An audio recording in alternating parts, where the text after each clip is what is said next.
ஒரு மனிதர் மரணம் அடைந்து விடுகின்றார். நல்லடக்கம் செய்வதற்கு உறவினர்களால் அந்த உடல் வீட்டிலிருந்து வெளியே கொண்டு வரப்படுகின்றது. அந்த நேரம் திடீரென்று மழை பெய்யத் தொடங்குகிறது.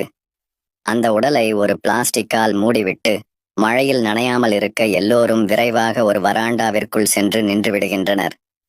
புரிந்து கொள்ளுங்கள், நீங்கள் மரணமடைந்த பிறகு உங்கள் மீதான உண்மையான மதிப்பை அறிந்து கொள்ளுங்கள்.